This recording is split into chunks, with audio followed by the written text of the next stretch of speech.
Are you a conscious co-creator?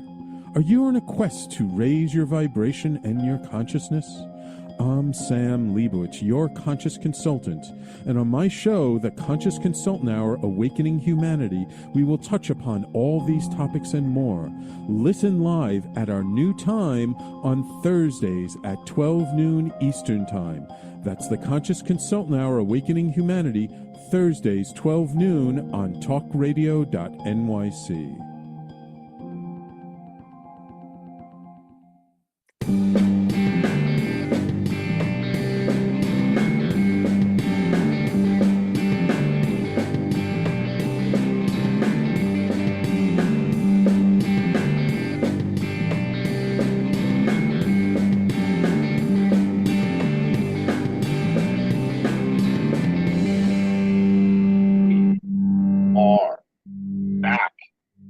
Philanthropy and Focus. We do the show every single Friday morning. I bring on a leader of a nonprofit organization to help them tell their story and amplify their message. Today, we're calling this Building Bridges, Saving Lives. Keith Scott, President and CEO of Pronto, Long Island, is here with me today.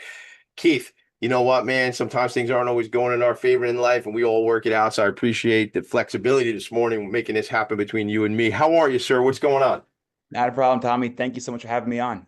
I'm just psyched, man. I'm really excited. I mean, I was looking on LinkedIn this morning, learning more about your background, and it's funny how, you had said you'd been checking out my show a little bit, so you kind of were aware of what we're doing, and it's interesting. You've been at so many organizations where I have friends, and several of those folks have been on this show. I saw that you were at Free Family Residence and Essential Enterprises. Robert Budd is a friend. Robert Budd has been on this program.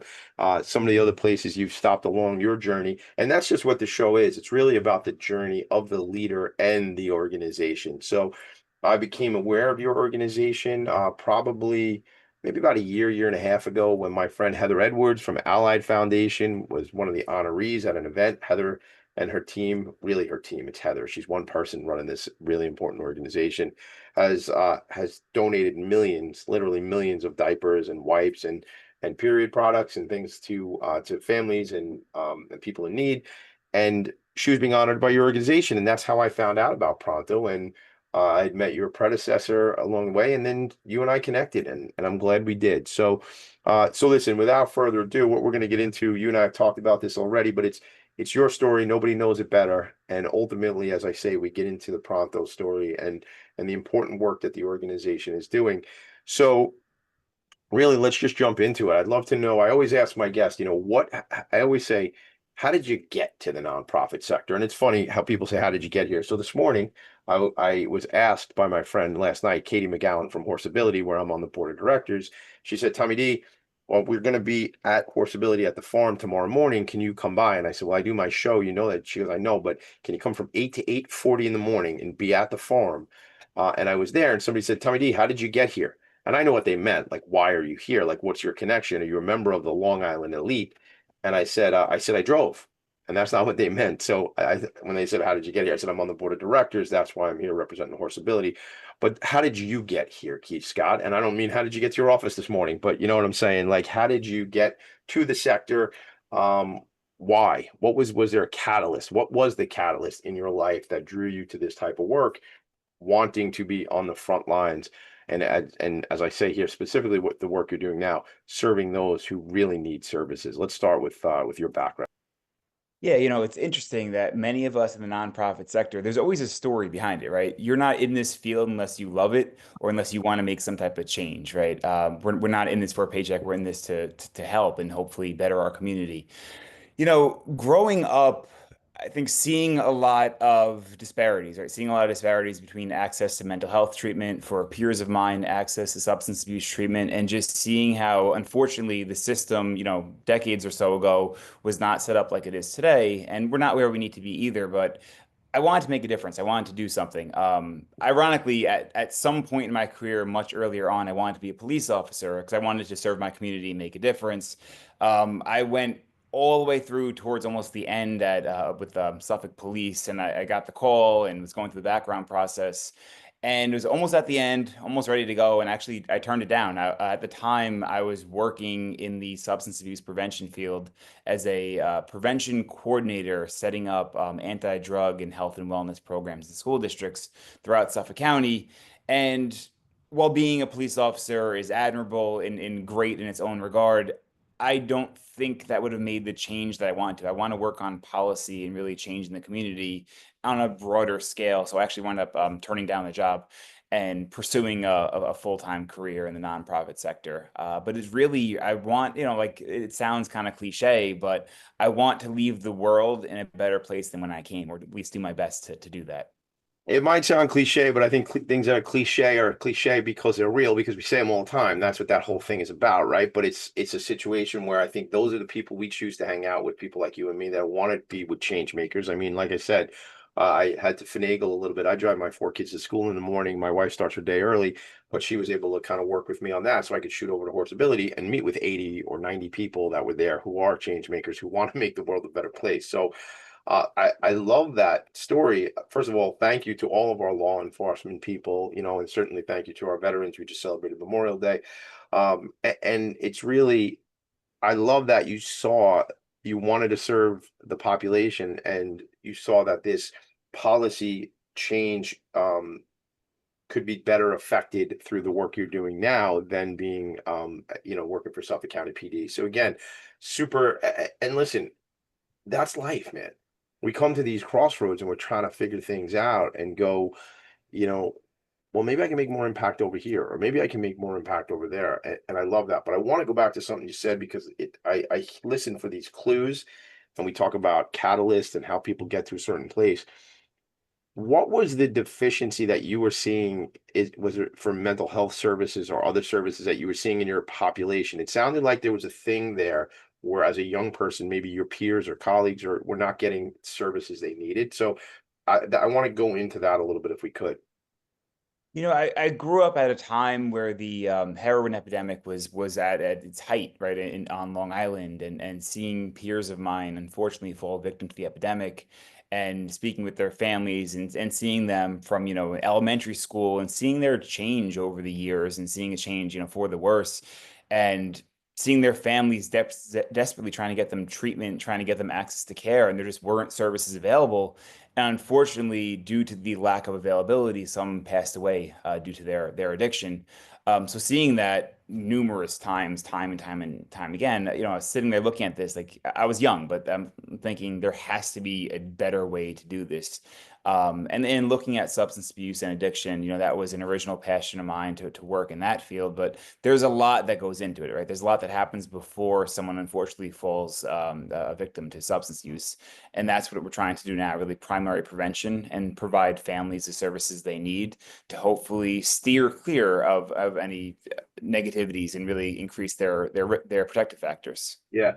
Yeah. I got to shout out our friend, my buddy. I don't know if you know him, but if not, we'll make sure you do. Jeff McQueen over at Mental Health Association in Nassau County. He was on my show, hashtag Ending the Stigma Together, where he said, Tommy D, he actually didn't say it on that show. He said it in a meeting we were having at the Mental Health Association. He said, Tommy D, we need to stop punishing people for being sick. We need to stop incarcerating people for having substance abuse disorder. Gang, if you haven't heard it before, I'm Tommy D. I'm the nonprofit sector connected. The show's Philanthropy and Focus, and I've been sober for 15 years. It will be 15 years this September.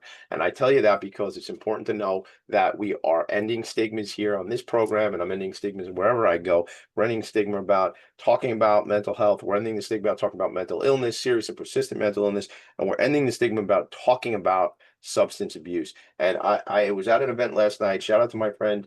Well, not going to mention who it was. I was out with a friend and was telling me about a colleague of his that needed some substance abuse care and needed to get into a program. And that conversation and dialogue that we can have openly together is super important. So do you know Jeff McQueen, Keith?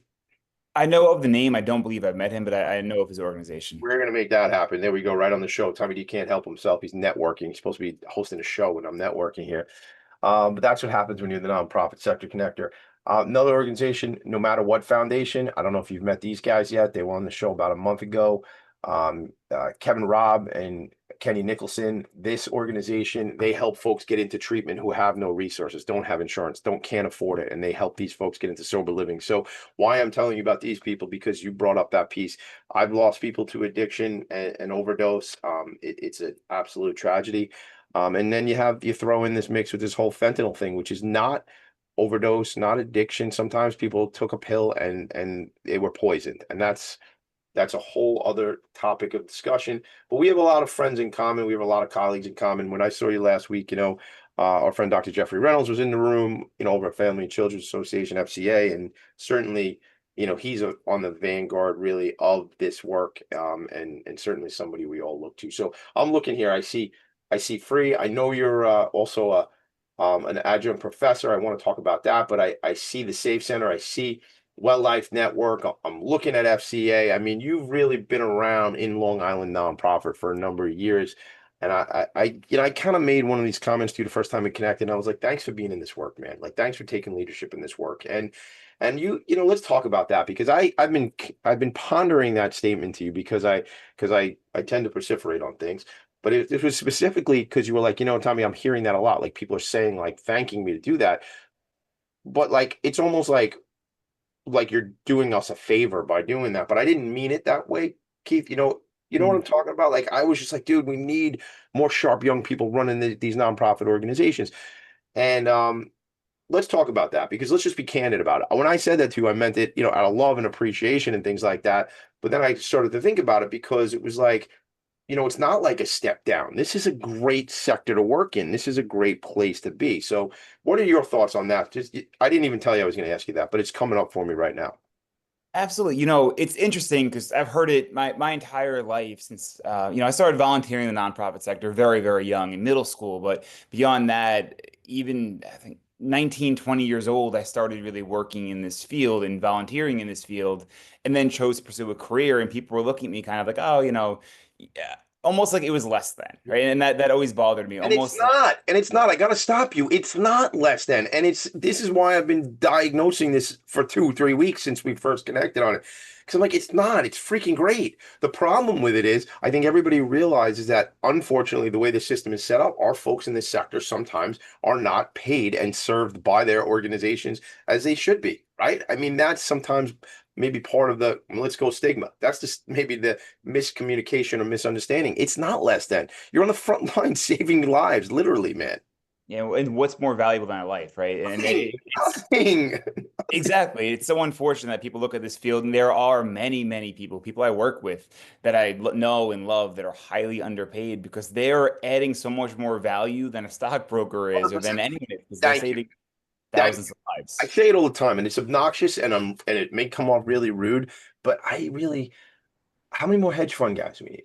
Now, we need them Mhm. on our boards, hedge fund guys. We like to have you on our boards. And we also like when hedge fund people own our baseball team. By the way, let's go Mets, Uncle Steve Cohen. But, we definitely like when we have somebody leading that organization. I kid, but I'm serious about the piece that we always heard this, Keith. We've always heard that teachers are grossly underpaid, on a national level. I think locally here on Long Island, you can make a real good living and provide for your family as a teacher, depending on where you're teaching. And as a society, I really believe we have a lot of things out of whack, and the incentives for people and the compensation for people who are doing great work are often messed up and not appropriate. And we hire people, and people make ridiculous incomes for doing work that I believe personally, one man's opinion, doesn't drive a whole lot of value to a society. Sorry, Wall Street. Sorry to pick on you guys specifically, but that's one of the things that stands out for me. The people who are feeding the hungry, clothing those who don't have clothes, getting people who are experiencing homelessness. This morning, I ran into my friend Shannon Boyle at New Ground. Shannon runs New Ground, and I played in their golf outing, and she was a horse ability this morning, ending the cycle of homelessness in the veteran community. Those are the people, not just Shannon, but her team. Those are the people that need to be supported. I didn't know I was going to rant, Keith Scott, but apparently we're going to rant. That's how we're going to start the show. I call that pissed off for greatness. That's what it is, because it's what it's all about. We are going to get into you and your story and all these organizations that you were at and the work you're doing at Pronto.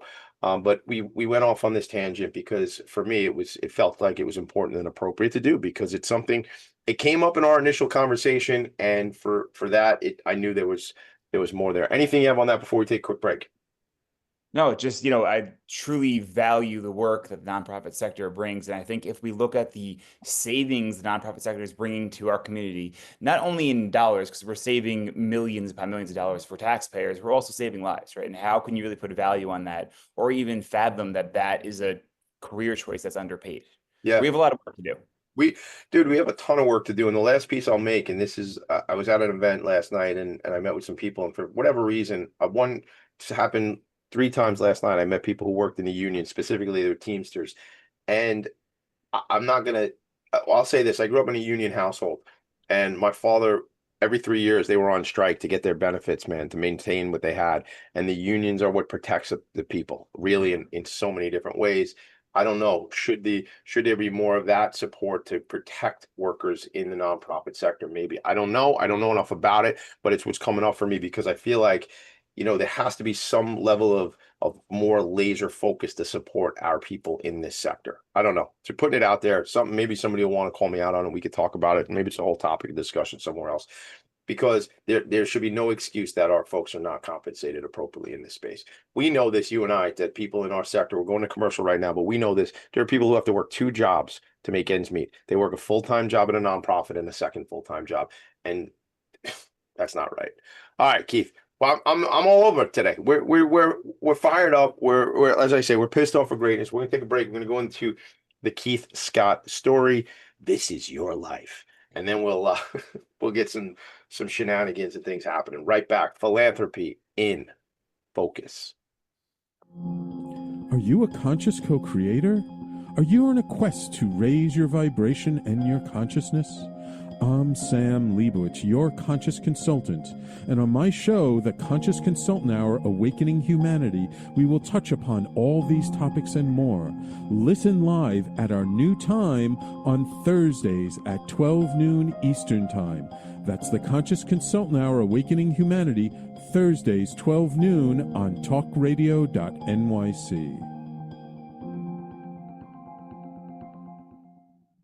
Are you a high-achieving, growth-oriented leader? Are you interested in developing your authentic leadership while creating a healthy, inclusive workplace? Hi, I'm Dr. Mira Brancu, host of The Hard Skills on talkradio.nyc at 5 p.m. Eastern on Tuesdays, where we discuss how leaders develop the hard skills needed to make a greater impact.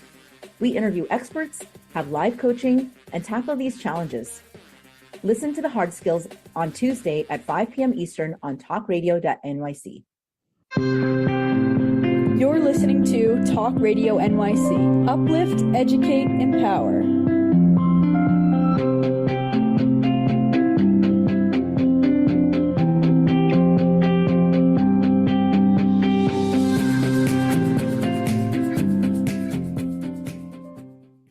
Nonprofits need connections to move in good directions.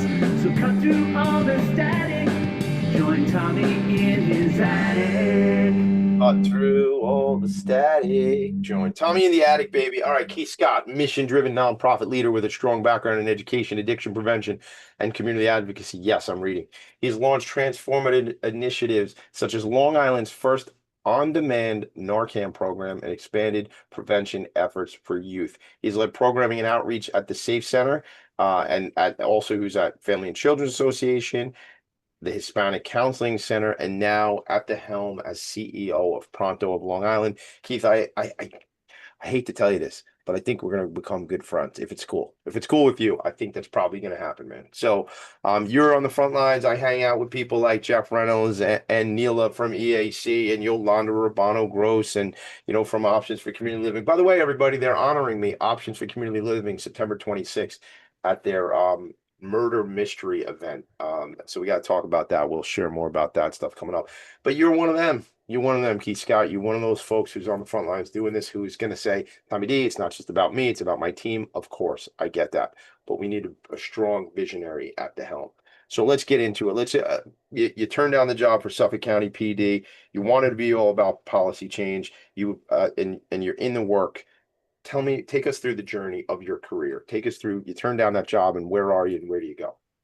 So I turned down that role. I was working at Pedersen Craig, which merged with Well Life Network. Sure. I shortly after that became their director of prevention, setting up prevention programs on substance use prevention, mental health prevention. And then they had Pedersen Craig at the time had a Narcan training program, but this was back in 2014, 2015 when Narcan was not as readily accessible as it is now.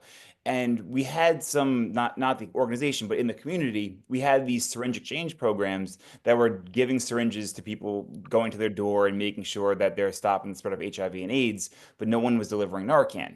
So that's when I came up with this idea of this on-demand Narcan program, and we gave something like over 4,000 kits in the first year, a dispatch throughout Suffolk and Nassau County. We held parent seminars. There wasn't funding for the program, so I attached my personal cell phone number to the ads, and it was going out. Families had a child or son, daughter getting out of rehab. I'd go train the family in Narcan. It was beyond rewarding. It was an awesome I mean, program. literally, no, like, first of all, thank you. I'm grateful for what you did there, because I know for a fact that people are still around that may not have been around if it wasn't for that type of work. But that's what the servant leader mentality. Tommy D, there was no funding for it, so I put my cell phone so I could be the guy to do it. I mean, like, to go back to the rant I did in the first segment, is that's what we're supposed to be doing, like, as a society on this planet, is looking out for each other and working to support people. Second ever episode of Philanthropy and Focus, a guy who's a very good friend of mine named Dr. Larry Grubler, who runs transitional services for New York, TSINY, said to me, Tommy D, we all need support at different times. And that's what I think the work is. That's what this sector is. And that's what it's about. It's about supporting, reaching out for folks and giving them the support they need, whatever that may be. So you have that role, and then that organization becomes the Well Life Network. And why leave there and move to the next place, and what happened there? So the prevention world was awesome, but I'm someone just at my core, I like getting to the root cause of problems, right? I don't like, I think in society, we address the problem when it's in front of us, and we do a great job of addressing problems, but we do a pretty horrible job of preventing things, and we're getting better at that. But I like getting to the root cause of it. So if we look at substance use as something for us to address and help, what's causing substance use, right? And there's a lot of it's untreated trauma, among many other things. So at the Safe Center, unfortunately closed their doors recently, but they were the primary victim service agency in Nassau County, doing some amazing work, helping survivors of sexual assault, child abuse, domestic violence, human trafficking, the whole spectrum. And there was an opening as their director of education, which really I was overseeing all the on-site staff training and community-based education, government relations, and then strategic efforts as far as expanding the program. It was an amazing role, and in that role, I got to still work with our mental health partners and work with our substance use prevention partners, but provide more education on what may be causing someone to be addicted to substances, what may cause someone to go down that road, and started really setting up real prevention programs where we're talking about recognizing early childhood trauma in elementary school, if not earlier. Mm-hmm. And trauma is a passion of mine, and trauma-informed care is a passion of mine, which is what I teach at Hofstra as well. So that's what got me into victim services, was really more of the prevention route and getting to a root cause of one of the big issues. Yeah, I want to talk to you about trauma, and I also want to get you into my studio and do an episode of hashtag ending the stigma together, which is all about it's all about recognizing trauma, and it's all about, I gotta just switch for a second. There's an organization that I do some work with outside of Philadelphia called Siloam Wellness, which is an organization that supports people from a wellness perspective who are living with HIV and AIDS. And I bring it up because my friend Serena DiBianco, who's the executive director over there, talks about trauma. And that's what we talk about. It's a lot of this stems from whatever happened. And I believe, personally, this is me speaking, I believe we all experienced some level of trauma, and that's why we need to end the stigma. I was on the way back I keep bringing up where I was this morning, but on the way back heading to do this show with you, I was speaking to a colleague of mine, and I mentioned something, and he mentioned depression, and we were having two men having a conversation about mental health, which doesn't happen every single day, gang. I would, how you doing? Fine. I'm fine. Fine. Fine. Yep. Most people are not fine. And I believe some people use like an acronym for FINE, but that's a whole other thing. But the point is, I think most people that need to have these conversations. What about Hofstra, since you brought it up? Will you teach courses there in trauma? What do you mean there exactly? So I teach three courses there, two on really intro to mental health that we cover the spectrum of trauma, addiction, mental health, the criminal justice system. But a very amazing colleague of mine and good friend of mine, a mentor of mine, Claudia Boyle, who's also the CEO of a counseling center. Her and I co-teach a class called Trauma Informed Care, or Trauma Brain Body Connection. So it's mostly for students pursuing the medical degree, undergrad, and it really teaches them what trauma is and how to recognize symptoms that could be a disguise for some type of traumatic behavior or traumatic effect. And we help the students develop skills to work with survivors of trauma. I love that. By the way, Claudia's been on the show. She's a friend. I appreciate that you guys do that together. I didn't know you have that work together. I'd love to drop in on that work myself, just to be, and inform people about this stuff. I believe we should all have a personal finance class that I think most people don't get, and I think we should have a class like yours. Those are like true things, like the human being, like to notice trauma. You talk about like mental health first aid and different things like that, to be able to see things and understand where people are at and what they're going through. I want to talk, that's a whole other thing where we could just talk about, what you're teaching and things like that, because that's so critically important. And I don't believe, in my opinion, I think it should be something, like I say, that should be ubiquitous, where everybody is aware of these types of things. I mean, I'm raising 4 kids right now, and we're always managing mental health and behaviors and all that sort of stuff. And at 47, I'm still trying to figure things out personally, right? So like it's an ever growing situation. And not to make it too much simplified, but my opinion on this stuff is, when we can approach each other through and with love and compassion and curiosity, I think then we change things. It's a curious, like, really, Keith, how can I help you with that, man? Tell me more, like that. And then it becomes an open dialogue. And that, to me, is connection. And there's this whole thing about what is the quote unquote the cure to addiction, and is it not connection? I think a lot of people say it's connection, and I know a little bit about connecting. So I love this conversation. We have to keep having these talks. So first of all, shout out to Claudia Boyle and the work they're doing over at Hispanic Counseling Center. So you keep moving through your career. So where are we now? So I was at Victim Services, Safe Center Victim Services. I was there for just over 4 years, did some amazing work there. And I knew eventually I wanted to have a role leading a nonprofit and really, affecting change.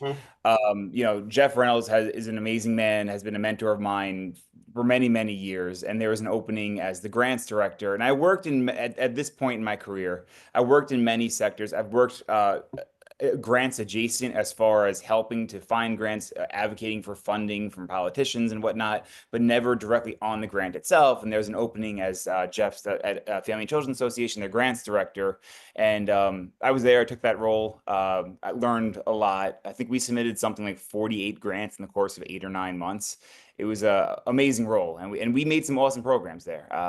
Through Jeff's guidance, we were able to get some great funding and start some great programs. He is like just one of the top, man. I mean, he is so, just like he's subject matter expert in our space. Yeah, I posted something about some stuff Jeff and I did, social entrepreneur. I mean, he's a guy. He's all over the island doing this important work, man. And he was doing my show. He stuck around in the studio to do 2 episodes while we changed the set.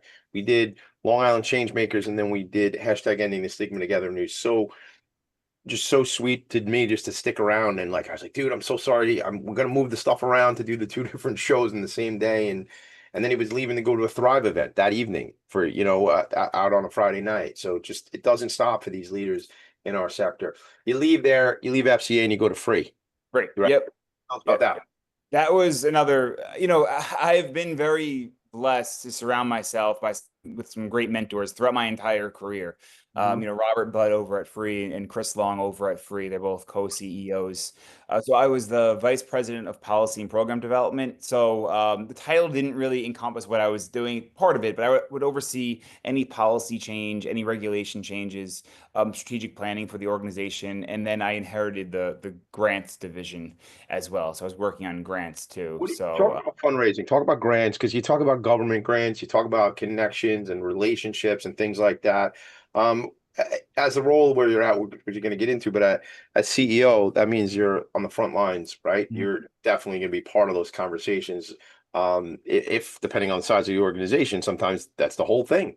CEO, ED is doing all of that fundraising.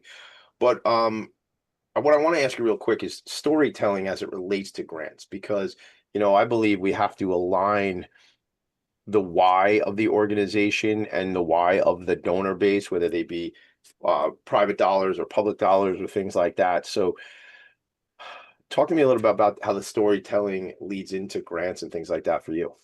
Storytelling is the key skill, in my opinion, in grant writing and developing a winning grant. It's one thing I really became more polished in at the Safe Center, where I was constantly advocating, going up to Albany or going to our local elected officials, advocating for funding and why. But to really hit home with the why, you have to tell a story behind it, right? So a kind of comprehensive grant submission is a story, right? Why are you doing this work?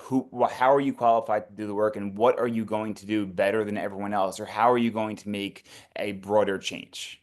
Right. So storytelling for anyone listening or anyone who wants to get into grant writing, where grant writing is not for everyone, but if you want to make change, you have to go for grants. You have to have funding behind it. And grant writing, while again, some days it can be very stressful, it is key Yeah. for nonprofits, a key skill. Yeah, it's interesting. I was in a meeting this week with two of my friends who lead organizations, who lead nonprofits, and another friend of mine who they're in the business development, lobbying, grant writing space. And we had a meeting, and it was just Tommy D playing nonprofit sector connector, bringing folks together. And my very good friend, who has actually been on this show, shout out to Kimberly Kay. She does great work from a grants perspective, and it's that piece about storytelling is critical. Like, I think you can look at everything in life through different lenses, and when I think about grant writing, like, oh, that seems like an arduous task. Like, that's a lot.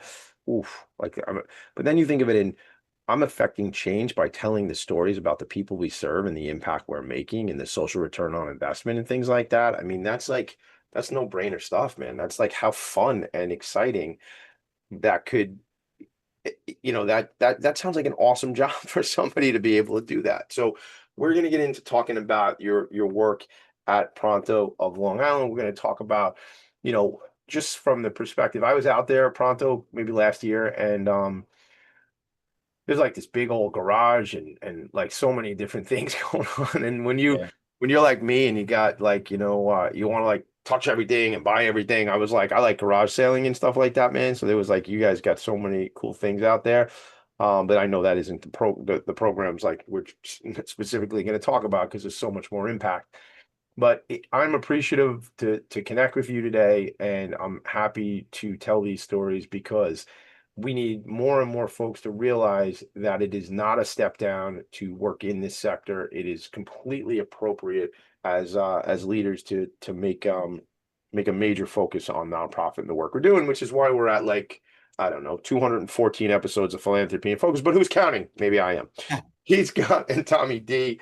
This is Philanthropy and Focus. Right back.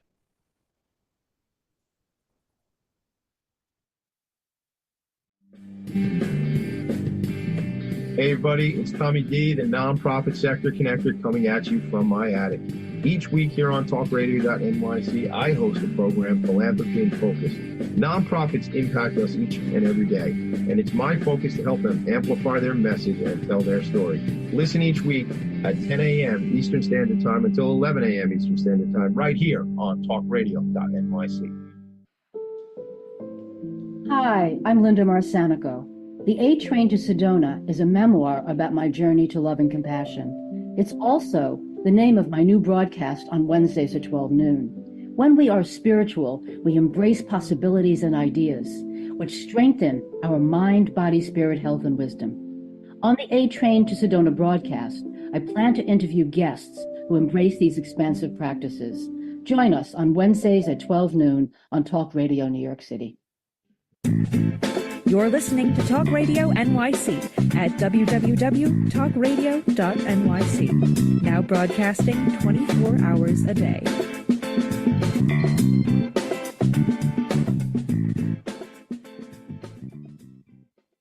Nonprofits need connections to move in good directions. So cut through all the static. Join Tommy in his attic. That is right. Cut through the static. Pronto. People helping people. I got the website up, everybody. If you're in listen only mode, then you should go to prontolongisland.org. If you're watching the video, well, then you see what I'm sharing. It says, "For I was hungry and you gave me something to eat. I was thirsty and you gave me something to drink.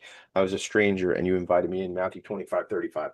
You know, this all started in St. Anne's Church in the basement of the church in Brentwood in 55 years ago. In 1969, when I believe the New York Metropolitans had won the World Series, only ever done again in 86. But let's go Mets. Keith, are you a baseball fan? I am not. I'm a fan of any New York team playing, but not. Fair enough. All right, well, that's fair. I can handle that. Yeah, tell me you're a Yankee fan. We'd have to, listen, I'm glad that this organization has made it through the test of time. 55 years for an organization to be around. You know, we mentioned Jeff Reynolds a couple times today, but he, his organization, he always says, has been here over 100, maybe 120 years. And there's so much legacy in these organizations that have outlived us in these ways and have made the real impact. What would you say has been kind of the basic tenets of the organization that keeps it going so long? Pronto, it's the people. It's the people and the mission. I have to say, and I say this all the time, and I truly mean it, Pronto has some angels working there. The people at Pronto are the most dedicated group of professionals I have ever come across. I've worked with some great people, so not to knock anyone, but just so Pronto, we're serving well over, we say 100,000 to be safe, but it's well over 100,000 people per year with 11 staff, including myself. Wow. So just imagine the sheer volume. And if you break it down, the amount of people served per staff person, there's no other organization doing the volume that we're doing and the level of services that we're doing. And people love coming to Pronto. Whenever I say I work for Pronto, people are like, oh, I love Pronto. So that response is amazing because we are truly there for the community. And all we want to do is serve more people and expand services within the same community and make sure everyone has access to the care they deserve. So let's talk about that. Yeah, thank you. Sorry to interrupt you. So let's talk about that. So what is the care that these individuals need? Like, who's coming to you for what types of services? I saw, wraparound services. Let's talk about that though. Really what the programming is and what people can get access to. So for those that have taken any course on like Maslow's hierarchy of needs, right? The basic essentials to life: food, water, clothing, job skills, shelter. We're not a residential treatment facility, but we connect people to services. But what we are providing is clothing, food, support, just an ear to listen to. We have some substance abuse prevention services, and we have a job placement team as well, where we're really there to help people get out of poverty and stay out of poverty. So even if we don't directly provide a service, people know they can walk in Pronto's doors, ask us for help, and we will be the one to connect them to where they need to go. But in our food pantry alone, we're serving over 100,000 Long Islanders per year just in the food pantry. We have a thrift center that we're doing a very high volume thrift center. Then we have a workforce program. And then we have many partners that come on site too. We have a great partner with the Suffolk County government. They come in and they have a Shots for Tots program where they're vaccinating children or giving newly arrived adults vaccines, or adults that just haven't gotten a vaccine, giving them vaccines. So we really are the one-stop shop. One of our great partners, Health First, enrolls individuals who need it in low cost or no cost health insurance as well. So we're really there to provide the foundation to get someone out of poverty, and then the ongoing support to keep them out of poverty. Yeah, thank you for that. So a lot of things came up while we were talking. I took a lot of notes, and it goes back to a question I want to ask you earlier. You mentioned Suffolk County government, that the organization is involved with the government. Something that I want to kind of go backwards a little bit. Your own background from prevention, prevention of substance abuse and really this focus that you're keying in on the MH, the mental health space, and that whole story about the PD, which, you know, Suffolk County PD, where you had that crossroad there. I'm curious, since you bring up the piece about the government, how much interaction is there with the police departments as it relates to the work you've done or the work you're doing? Because some of the folks I've talked to over the years, look, we love our law enforcement people, everybody. You know, unfortunately, there's been some things over the years that have happened which are bad apples in every role in life. And there's, you know, the media likes to put a lot of that out there and stuff. And sure, there have been tragedies, and I'm not taking away from any of that. That being said, the far majority of our law enforcement people are incredible, special people doing great work.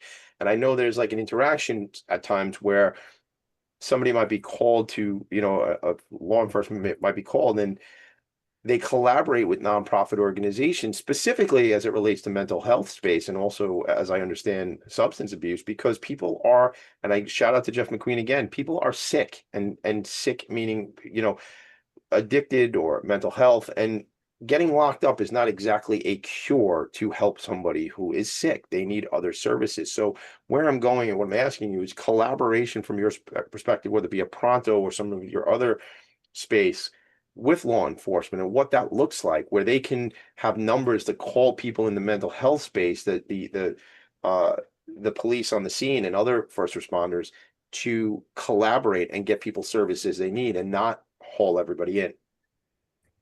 The police are our partners in the nonprofit sector. You know, there are bad apples, but that is a very, very, very small minority compared to the amazing officers we have out there. Throughout my career, it's interesting you ask, I've worked very closely with law enforcement. At the Safe Center, we were co-located with Nassau County Special Victims Squad. They were 5 doors away from me, and I saw them almost every day because they were dealing with someone as a survivor or a victim, passing them over to the Safe Center, and we were giving them the treatment they deserve. At Pronto, Suffolk County Police are a huge partner of ours. They come by. They were with me on Monday. Yeah. They came by on Monday just to say hi. They help. They donate car seats. They help provide seminars. They're referring people to Pronto. So the police and nonprofit sector, we are running parallel, right? We're there to support, and so are the police. It says protect and serve. That's what that's what it is. To protect and serve. That's what the police, and it's so important to realize that, because we want to talk about breaking stigmas, ending stigmas. Cops are here to help, man. Police officers are here to help. Law enforcement. So much. Anyway, we're just, maybe that's obvious to everybody listening. For me, I sometimes have to point things out because I think it's important to do so. Talk about other ways you collaborate with the government from a Pronto perspective locally, because it is something you brought up. So I want to know what that sort of looks like. You know, we have some from government contracts and grants. We have Department of Social Services that's on site with us because, again, Pronto is just a very large resource, right? Pronto is a resource that we're providing an array of services. So in part of that array, we have Department of Social Services that comes down and actually tables at Pronto and refers people out, refers people to services. We have other grants through the Department of Multicultural Affairs. We have we work with the Department of Labor, where we have a Department of Labor staff person on site at Pronto that helps to refer people out certain roles that they need or certain jobs. So really, we work hand in hand with the government, and they are on site with us, really, you know, providing referrals or providing direct support within Pronto. Yeah, I you know, just again, another, I think, thing that needs to be pointed out, that the government is there to support us and work with us and collaborate with us. And you know, just last week I was the MC at a film premiere for a movie called Warrior in collaboration with Warrior Ranch Foundation, and there were so many Suffolk County politicians. I strike that. So many Suffolk County elected officials. Shout out to my friend Rebecca Sannon, who has helped me replace those words. Not politicians, but elected officials. And there were so many folks in there that are there on the front lines doing the work and partnering up with our nonprofits. So really, really important stuff. We're going to take a quick break. We come back. Keith Scott, here's what we're going to do. We're going to talk about what's upcoming for Pronto, how people can get connected to Pronto. What do you need? With 11 staff serving hundreds of over 100,000 people, that tells me that there's probably opportunities for people to volunteer. Is that right? Correct. A lot of I volunteer opportunities. thought so. I thought there might be volunteer opportunities. So I want to talk about that. I want to talk about what's upcoming, when you and I are going to hang out, when I can come out, we'll shoot some videos, do some cool stuff together, have fun, tell the story about Pronto and the great work that you all are doing. So that's what we're going to do when we come back. What's upcoming? How can we help? Who do you want to meet? How's that sound? Absolutely. Thank you. Right back. Were you an essential worker during the pandemic? If you needed to learn stages of epilepsy, did you depend on advocates? Did you use new innovations to cope with mental and neurological issues? Maintaining high quality of life and keeping good mental health are what we all strive for. I'm Frank R. Harrison, host of Frank About Health, and each week top healthcare influencers, professionals, and innovators answer these questions and more. Stay tuned on Thursdays at 5 p.m. on talkradio.nyc, and I will continue to be frank about health with all of you. Ready to serve up success with a splash? Hi, I'm Bruce Kramer, aka the corporate cockroach. I'm the Renaissance woman, Angie Snowball. And I'm your strategy doctor, Dr. Navtej Desange, inviting you to serving up success with a splash. Join us as we shake things up with real talk and real strategies centered around awareness, action, and accountability. And yes, there really is a cocktail involved. Please join us and sip your way to success. Serving up success with a splash, where wisdom meets happy hours. Cheers! Cheers. You're listening to Talk Radio NYC at www.talkradio.nyc. Now broadcasting 24 hours a day.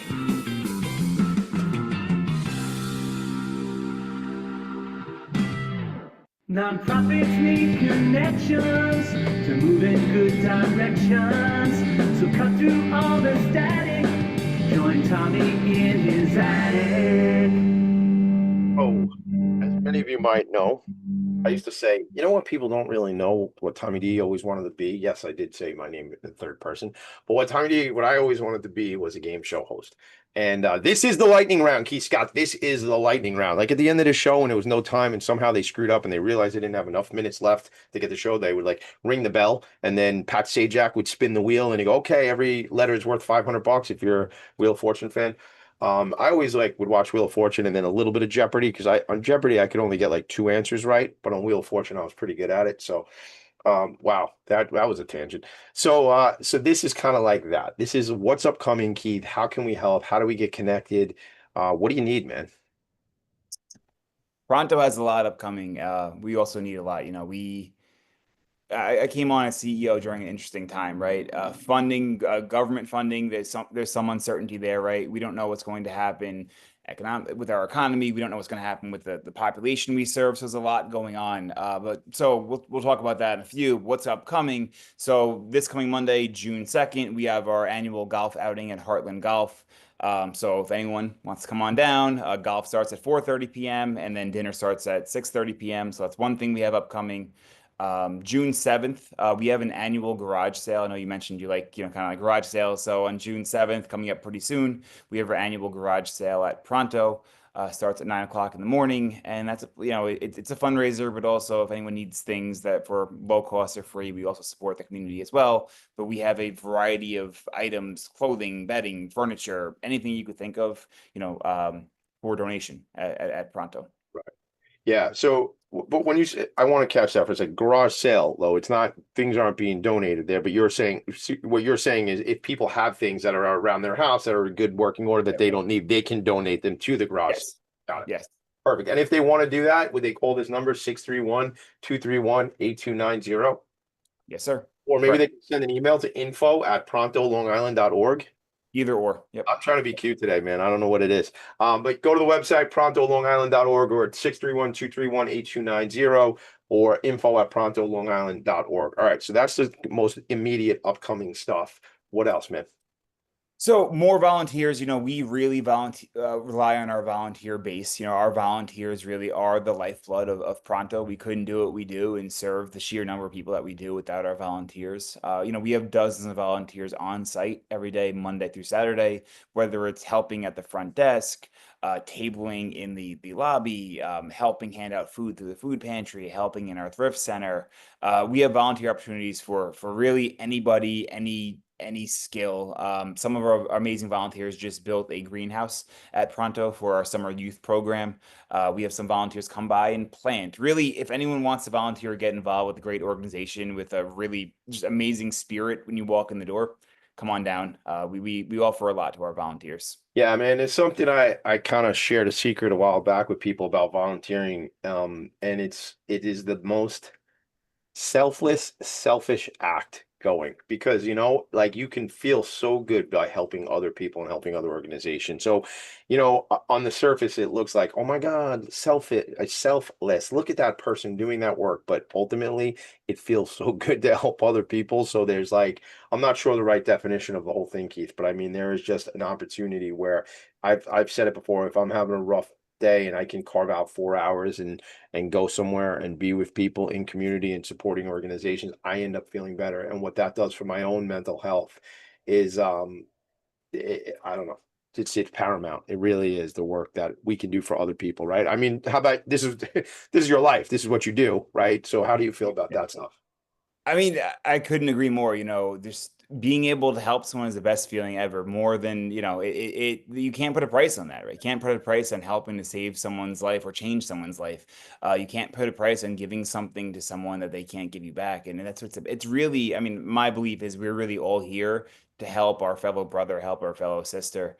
And in doing that, there's a great rewarding feeling that you can't put a price on. That's why I love this sector. Not only do we get to help people, but it feels amazing too. And you meet, in my experience, I meet the kindest people I've ever come across, and kind of almost like renews faith in humanity in many regards. Yeah, man. Yeah, 100%. I just want to let that sit. Renews your faith in humanity. Yeah. I want to ask you this. So much of this show comes, or much of the questions come right out of my head right in the moment. So here's what I'm thinking. I'm going back to you talk about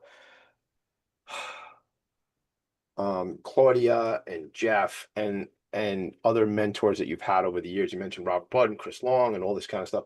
I'm sure as a professor are a mentor, and in the work you do are a mentor to many other people. How important do you see that as continuing? Like my friend Yolanda Rabano Gross, her daughter Morgan Gross is now in the development team or on the development team at Newground.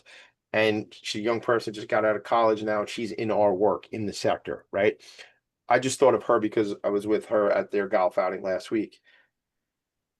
How important do you think mentors are? And talk to me really quick about like how you try to continue that through your own organization and other places too. I wouldn't be nearly where I am without the people in my life, without the mentors I have in my life. I am blessed and honored to be CEO at a relatively young age for being CEO, and I know that, and I know I'm here because of many things, but also mostly because of the mentors I've had and the experience I've earned and had over the over decade and a half of almost I've been in this sector. And it's my job to carry the torch and make sure I'm keeping the door open for other young professionals. I think one of the fears I have and what I see, there's not many young professionals entering this field that want to make it a career. I'm here for the long run. I want to be here until the day I retire, and I hope to never want to retire, because I love what I do. I see many young people entering the healthcare field, which is great, trades, which are great, but my fear is what happens when all of us get to the point of where we're on the elderly side. Who's coming in? We have people coming in for a short term to make a paycheck and leave, but we as a nonprofit sector need to do a better job at enticing young people to be in this field and start a career here. And thank you for what you just mentioned with the person you're kind of mentoring, because what's going to happen in 30, 40 years? Who's going to be leading these nonprofits? And I think it's my role as someone who benefited greatly from mentors to carry that torch and make sure I'm opening the door to help other professionals, whether young or older, whoever, learn and stay in this field. What do you think, is the barrier to having young people see this as a career? I mean, the stigma we talked about, the reality is there's a huge stigma with working in the nonprofit sector. I've heard from many people, oh, you're taking a vow of poverty, or why would you want to do that? Or, it's almost looked down upon as if, what I've heard from others, I don't believe this whatsoever, but what I've heard from others is also that you almost couldn't cut it here, so you went to the nonprofit sector, and that's not the case. No, Yeah, I've heard. That's total bunk. That's total bunk. You know, it's funny. Yeah. I'm not going to mention who I was talking to, but people probably, those who know me might figure it out. But I was talking to a very good friend of mine who leads an organization here in Long Island. And I want to say this person kind of corrected me. Like, I'm the nonprofit sector connector, Keith, and I realize I don't know most things, right?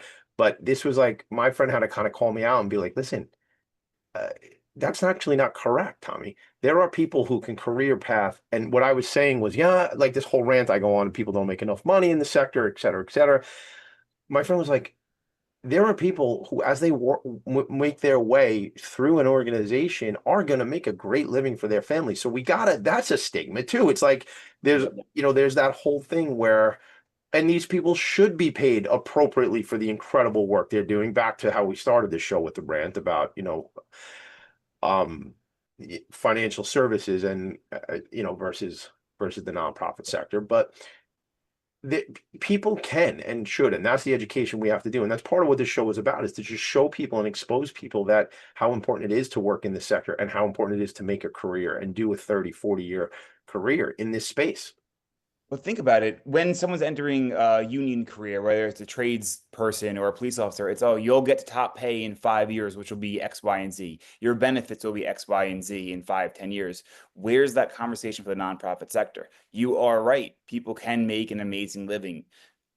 I'm doing it. Other people are doing it. There's many ways to do this and develop a career and be able to have a family here in Long Island and everything else. But we're missing that conversation of, okay, so in 5, 10 years, 20 years, you could be in this role with this. So I think just we need more of a concerted effort to really have a campaign about careers in the nonprofit sector and show people that this is a place where you can grow and learn and be financially stable, and give back and help others. 100%.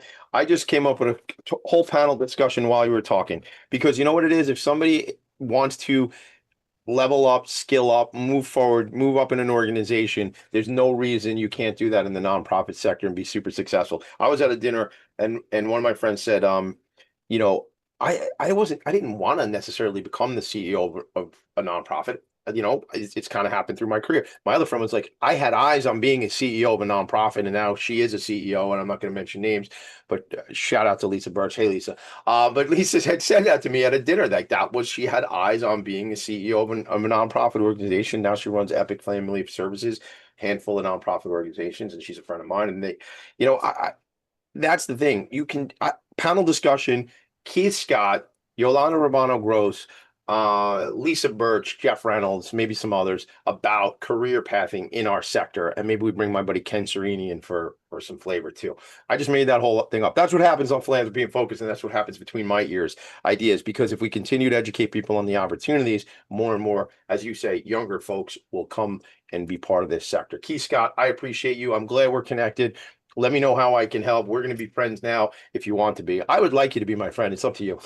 I would love to be your friend. Let's do that panel also, and come down to Pronto anytime. Would love to have you in, show you what we're doing and what we're working on to better serve the community. 100%. I'll probably bring a photographer, a videographer with me. We'll make a whole show out of it. Listen, appreciate you. Everybody else, I appreciate you all. Thanks for checking in the show's Philanthropy and Focus. Your boy, the nonprofit sector connector. Make it a great weekend. See you guys next week. Bye. Nonprofits need connections to move in good time.